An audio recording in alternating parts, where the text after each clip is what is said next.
Hello and welcome to Let's Play Repton, The Lost Realms. This is a project I've been wanting to do for a very long time. Indeed, you could say it's been on the cards ever since the game was released in 2010. So I am sorry that it's taken me this long to get around to it, but I hope that the results will be worth the wait. Before I start playing, though, I must go into the story of the Lost Realms, since some of my audience may be unfamiliar with this game. So, the original Repton games were released in 1985 and 1986, and then after Repton 3, the next three games were add-on packs that added more levels but didn't change the underlying gameplay. So while we were waiting for Repton 4, a certain fan named Parasidapara, I hope I've pronounced that somewhere even close to correct, decided to have a go at programming Repton 4 for himself. And he did, so most of what I'm saying at the moment is hearsay, just going off the story as I've heard bits and pieces of it from other people in the community. But he did, I think, send it into Superior Software in the hope that it could be the next official game, but Superior were working on Repton Infinity at the time and had to turn it down. And that was all for 20 years. The game might have been completely forgotten if a copy of it hadn't turned up in a friend's attic, by which time the BBC Micro was thoroughly dead, except for a small retro gaming community that mostly played on emulators. So, when the news dropped of a new Repton game, a few of us got together and decided, well, what can we do about this? And we decided to turn it into an actual release. So there was a physical release of this game. I have my own copy upstairs with the 5.25, is it, or 5.5? The floppy disk of the time, now thoroughly out of date. Where was I?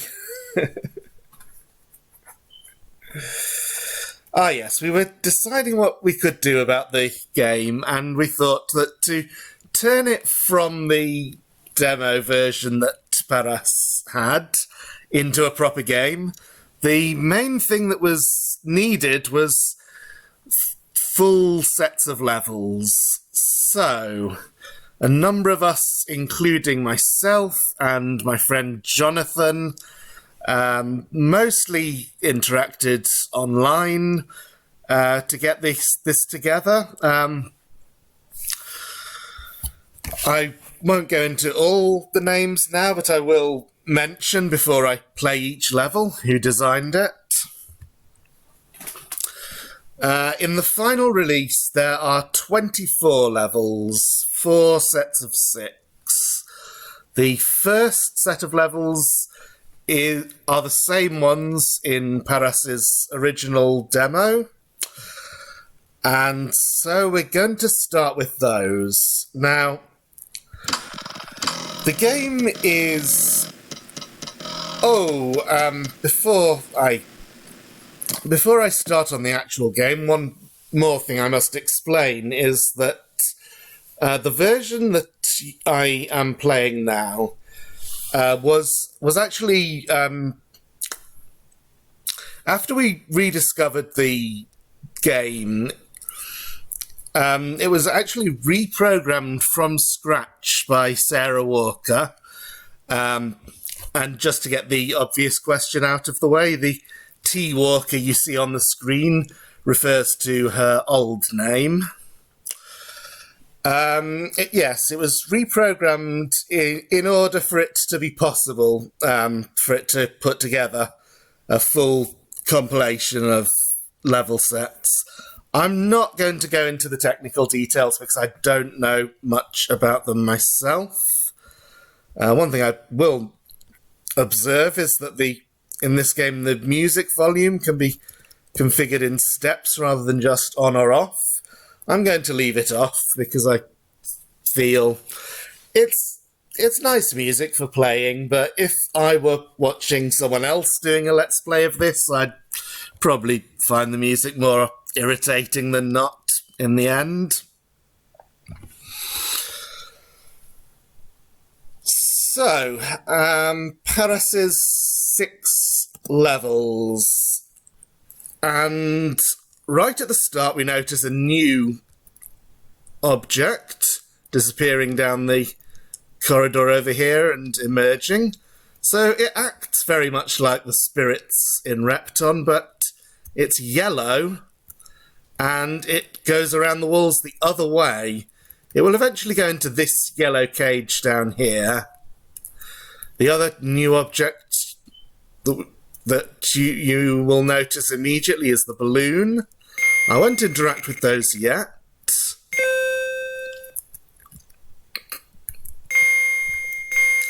And of course I must mention the fabulous looking wall graphics. All of the new textures for these were drawn by the extremely talented Dave Jeffrey, as well as many of the graphics for the objects. This pill next to Repton is the new appearance of the time capsule. So when I played the games as a child, I thought that the metaphor in Time Capsule was that it was a capsule like a space capsule, so a ship that Repton could get into to go back in time. But other people have interpreted it as a capsule like a medical capsule, and that's what Lost Realms has run with. So, going to drop that egg down and drop the rock onto it. Some very familiar Repton puzzling there.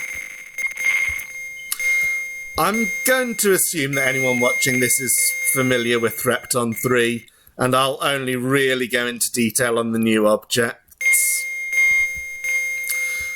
So the balloons that you've seen, you may be able to guess what those do. They are similar to rocks, but they go up. That's why I cleared out that room at the top. There is another Repton-like game that I've been involved with called Mole Miner that also has balloons that go up, but those ones are very slow and soft. They cannot kill you. These ones are actually pretty much identical to rocks except for the direction of movement. That's what the key looks like in these graphics, and those are the safes. Both work exactly as in Repton games. So I need to enter this. I think it's like a rocket ship.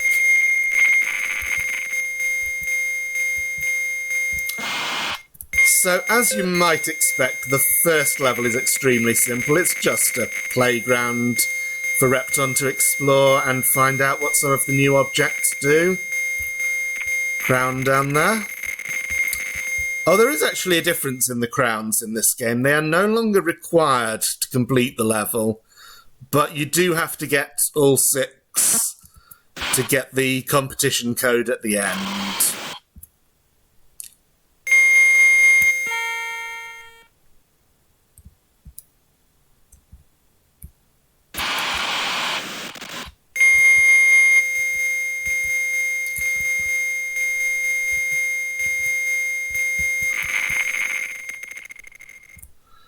And skulls, of course, are also familiar.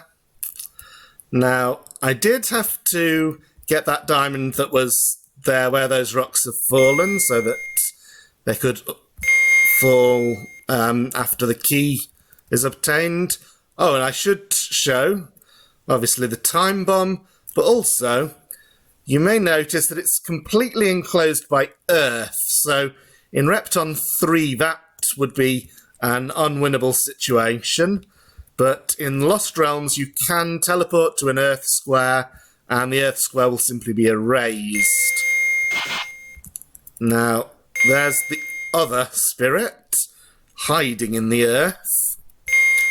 So in this level, the two spirits haven't really interacted. They just show that there are these two types of spirit now. One going clockwise, one anti-clockwise. And when the last diamond has been taken, so I'm going to show the status screen, diamonds just says 0 rather than diffuse time bomb now. But that is what it means, and there can now be more than one time bomb. So, that was screen A. It's only been 11 minutes now, including all the talking I did at the beginning. I feel I must have forgotten a lot of things that I should have said then. So let's go on to screen B. Now, thing about this one, there is no map. So, in the original Repton 3, it was always screens FGH of a level set that had no map. In Lost Realms, you can set levels individually to have the map or not have it. And this one was decided to have no map because it's a maze, and you're meant to find your way around for yourself. That's a dead end, and the other thing about this level is that the time limit is so tight I might have already failed just by going down that dead end. Now, these doors need to be explained. I'm going to collect what's called an absorbaline pill. When I do that and view the status, about in the middle you can see absorbency 2. That means I can now open 2 doors. I could open either of those two, but they don't lead anywhere.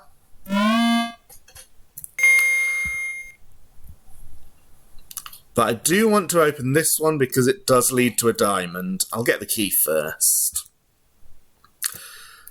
So each level can be configured individually to determine how much absorbency you get from pills. But once it's set, it remains the same for that level. So on this level, I will always gain exactly 2 absorbency from a pill.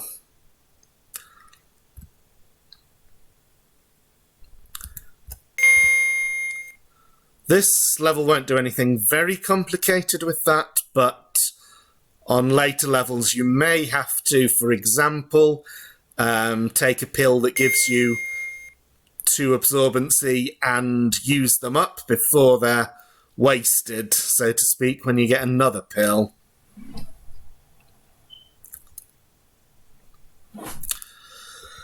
So,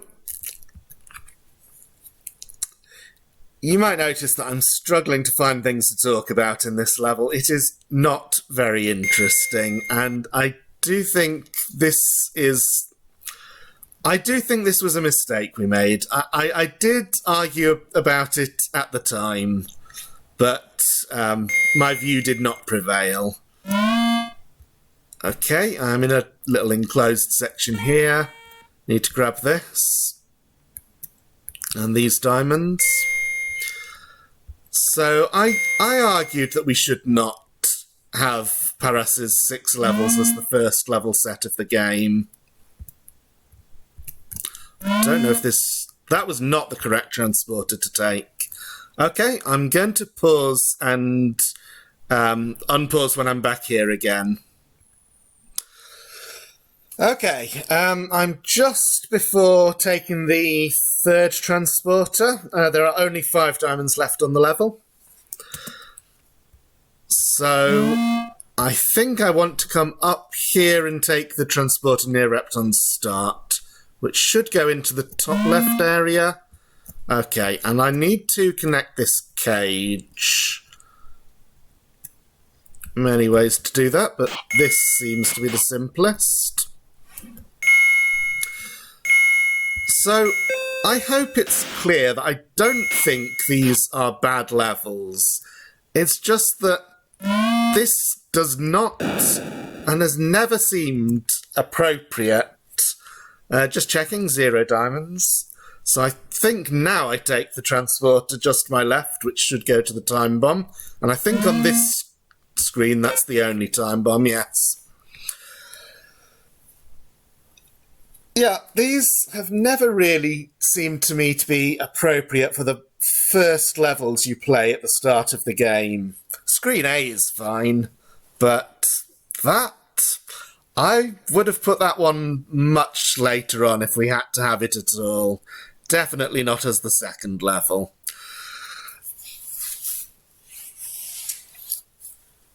And there are other problems with the level set as well, but I will get to those in the remainder of this series, starting tomorrow. So, thank you for watching, and see you next time.